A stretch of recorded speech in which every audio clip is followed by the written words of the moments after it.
Welcome to week 2, everyone. This week we're going to talk about guiding principles for phonics instruction and phonemic awareness.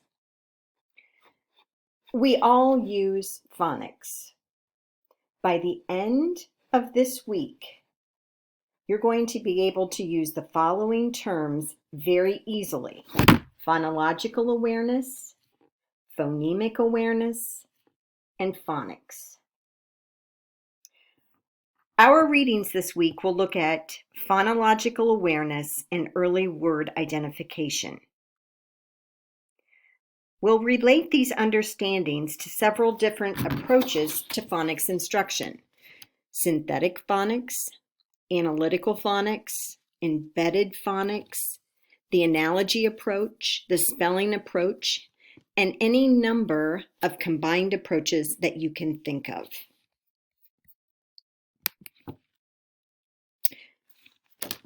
So by the end of the week, you're going to be able to discuss the various approaches to phonics instruction and learning to read and write. You'll be able to discuss and apply principles of literacy and learning. You'll be able to discuss the historical impact and influence of phonics instruction.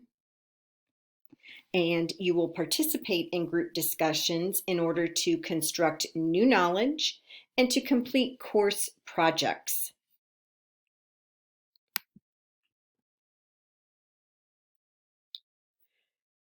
Reading assignments for this week are chapters 2 and 3 in our text. Chapter 2 focuses on phonemic awareness.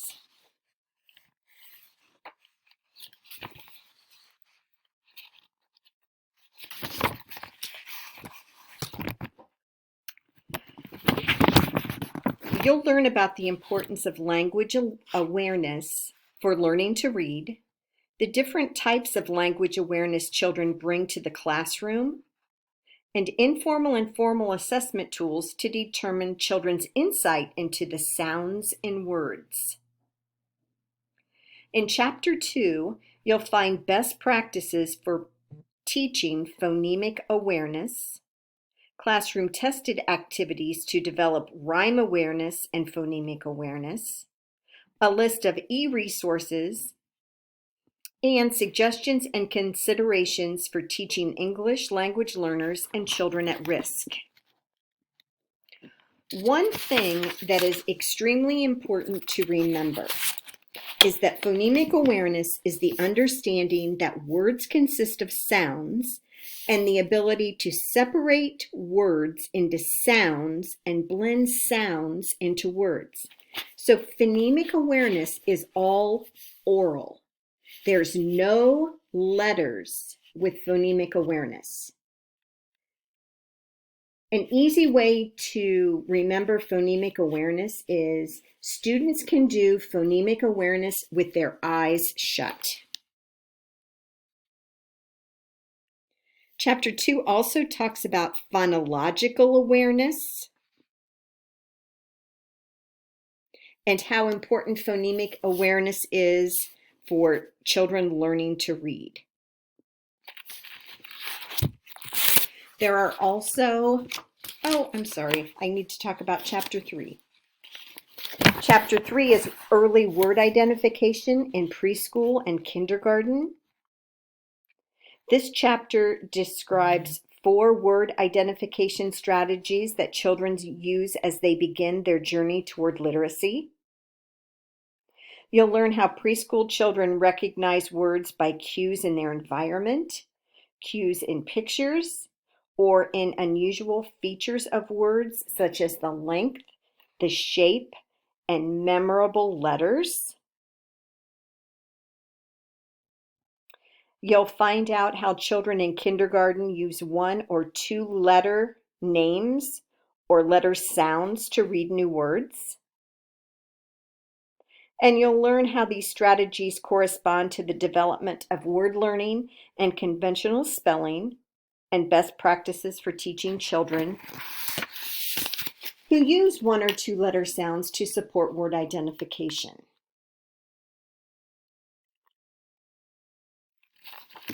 There are also several additional articles that you might be interested in reading. They are optional reading, but they're very powerful readings.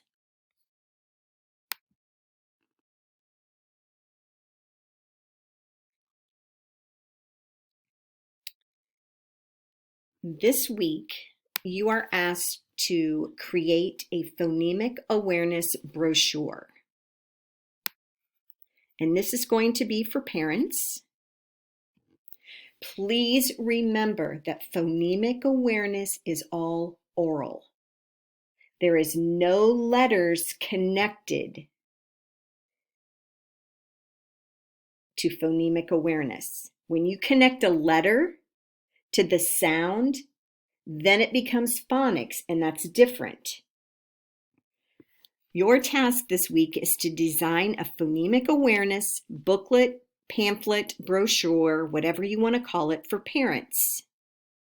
These should be professional in nature and could be given to children's parents in preschool through first grade.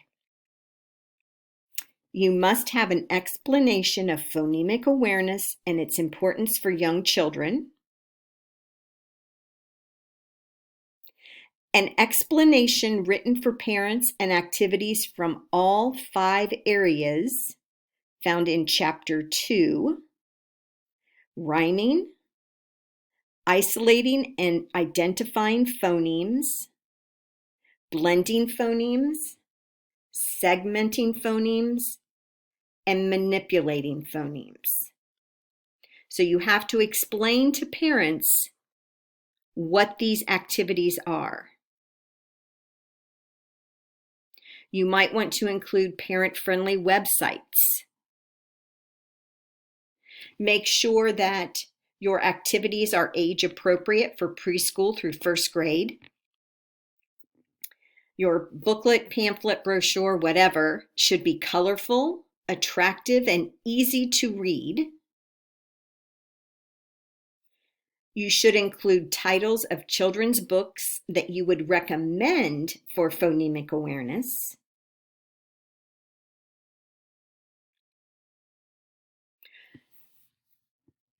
Your language needs to be very clear. You're writing this for parents, so you don't want to put a lot of teacher jargon in there. Please be sure your activities can be done with eyes shut. This talks about using a program for brochures such as Microsoft Publisher. I do not have Microsoft Publisher on my computer, and I do not have experience with it. So please do not use Microsoft Publisher. There are other programs that you can use. A rubric is provided, and that's how I will grade it. You're to post your brochure in the forum.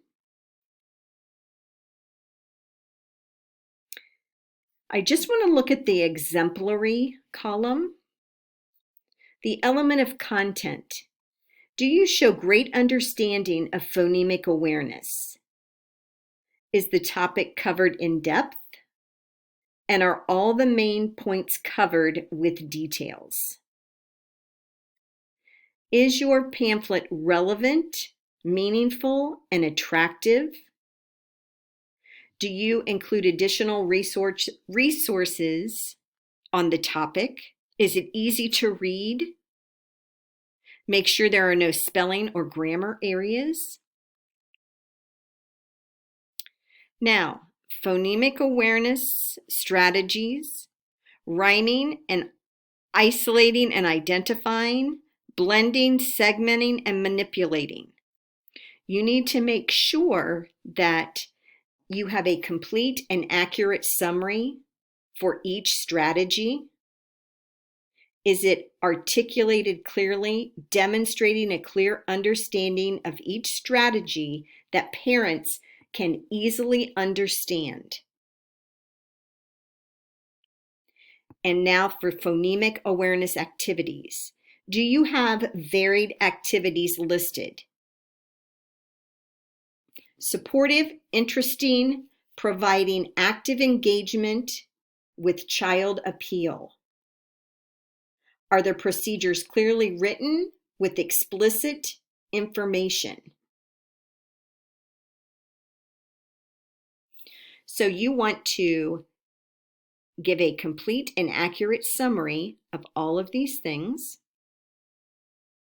and then have activities under each for the parents to do with their child at home.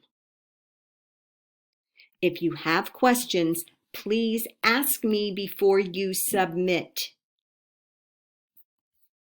There are several activities listed in our text, Word Identification Strategies.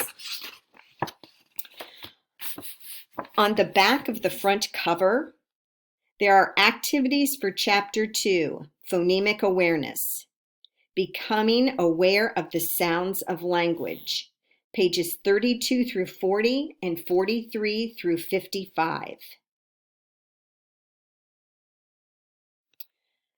There are activities that you can use. There's rhyming activities, there's blending,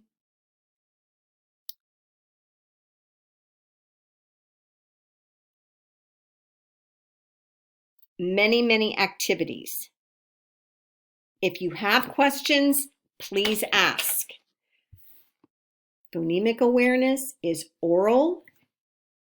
When you put a letter with it, it becomes phonics, and that is different than phonemic awareness. Thank you. Your week 2 lab assignment, you have administered a spelling inventory. You are to upload the feature guide. This is what you're going to use to plan your tutor sessions. Does your student need help with initial consonants or final consonants, short vowels, digraphs, blends, long vowel patterns, other vowels, inflected endings? That's where you're going to figure out what you need to teach the student.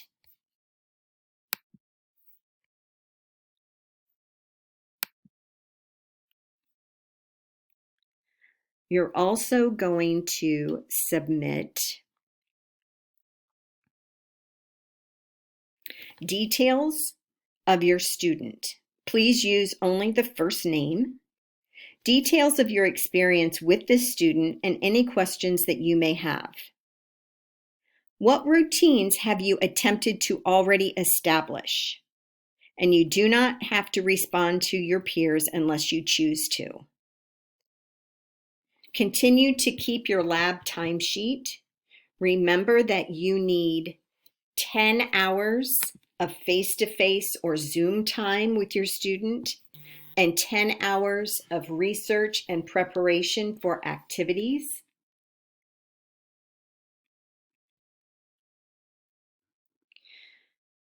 If you have questions, please don't hesitate to reach out to me. Thank you.